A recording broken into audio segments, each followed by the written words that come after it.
A little over 100 years ago, the first Catholic church was built in RICHEY, Montana, a chapel-sized church dedicated to St. William.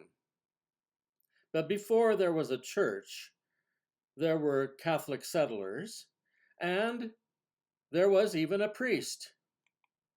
A young priest by the name of Nicholas Rau from the Tyrol region of Austria, the Südtirol, in what is now Italy, and two of his fellow monks from the Benedictine monastery in Tyrol came at the same time that the settlers were coming, many of whom were of German extraction.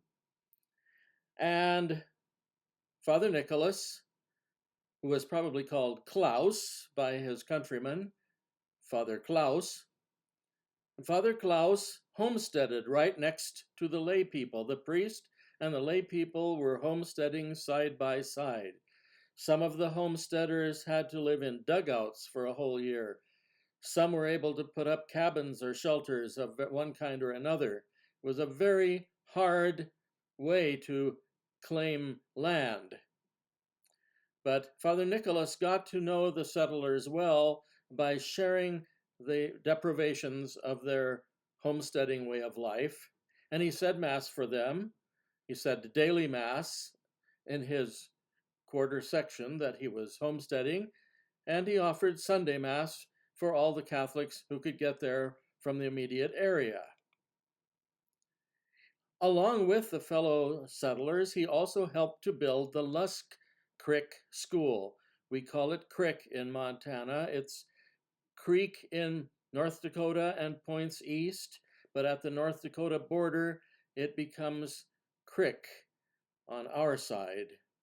There's a little creek called Beaver Creek that goes along the boundary. People on the west side call it Beaver Creek. People on the east side call it Beaver Creek. We are well into the creek zone here. So the settlers along Lusk Creek built a tiny school. It must have held 10, 15 students and the teacher, with a room in the back for the teacher to live in. It was so small that soon there were too many students. And so another priest came along, Monsignor Cornelius Curtin from Sydney, Montana, and he said to the local people, let's buy the first schoolhouse. You can build a bigger one, and we'll move the old schoolhouse to downtown Ritchie and use it purely as a church. Father Rau had probably been saying Mass in that school on numerous occasions, and Monsignor Curtin followed and said some Masses, so it already was consecrated by church use. So in 1923, if I'm not mistaken, the building was brought into the downtown of Ritchie. By 1926, the priest was taking the locomotive to get to church in Ritchie. The priest from Sydney would hop on what they called the Goose. It was a passenger train that also delivered mail and small freight. And it came from Ritchie to Ritchie. There was no highway. There was no paved road. Railroad was the only way the priest could get there from Sydney. And there's a couple stories about priests taking the Goose.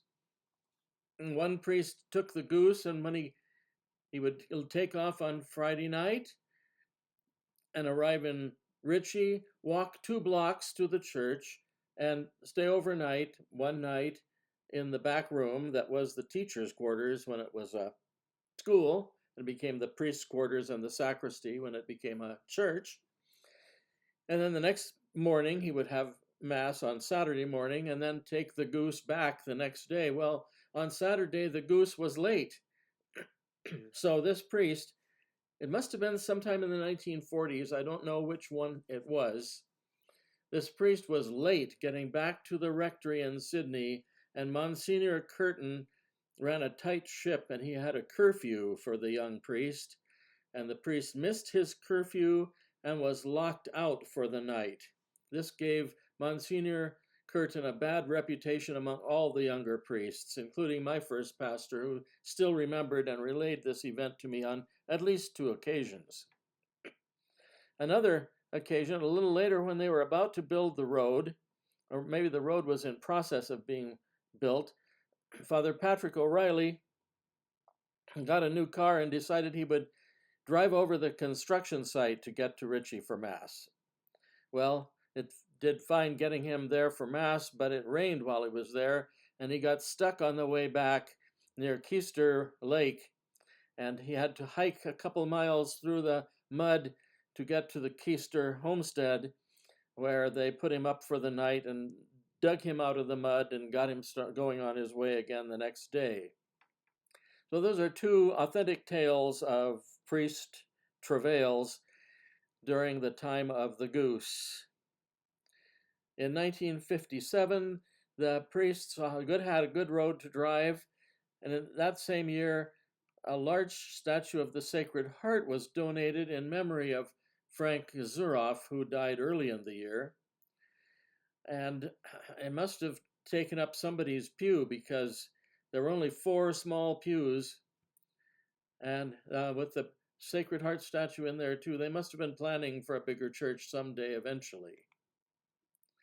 The first and only picture that I have of the inside of the sanctuary is from First Communion in 1962 on the 17th of June. There's a seminarian, quite tall, and an Irish priest, Father Michael O'Hanlon, fairly short, and the 2 children, Charles and Mary Brown, siblings. They're standing in the sanctuary. They're filling the whole sanctuary up. It's a tiny sanctuary. When the new church would be built later in 1969, the Stations of the Cross would be carried over and reinstalled in that building. So I was able to get this picture, which probably stood on the one side or the other of the altar in the old church. Here are the parents of Mary and Charles, Herb and Agnes. Herb is Brown. His father's name was William, so I suspect the church became St. William's Church because the Brown family was a big pusher behind being sure that there were Catholic things available here in the vicinity. He married a Richard girl from north in Riverside, Agnes, and the 2 of them presented their 2 children for First Communion in June of 1962.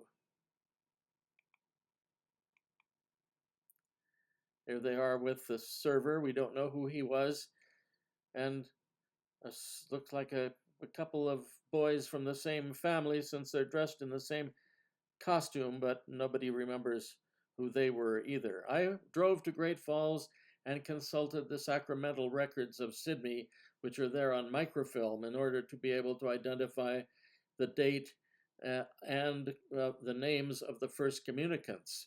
So, but they didn't list the names of the server or of the other people there.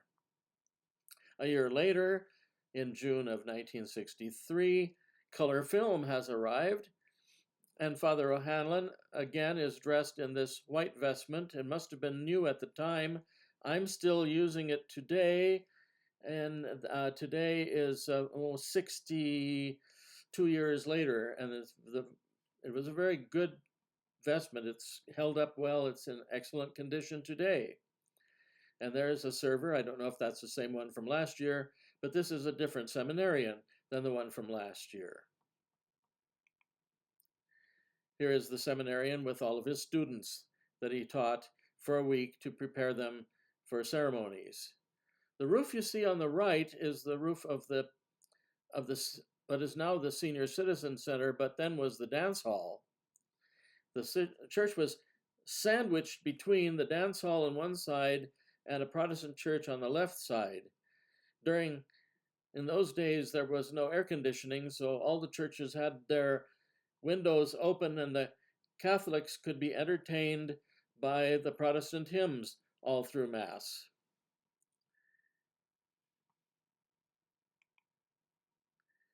In 1969, the new church was built, and the old church was donated to the RICHEY Historical Museum. It was moved across the street and down 2 blocks, and it has been kept up very well down through the years by the Historical Museum Society. So you can come to downtown RICHEY and still see the church that started as a school that was used as a church and then became purely devoted to church purposes, and then eventually was donated to the museum for reminiscence purposes.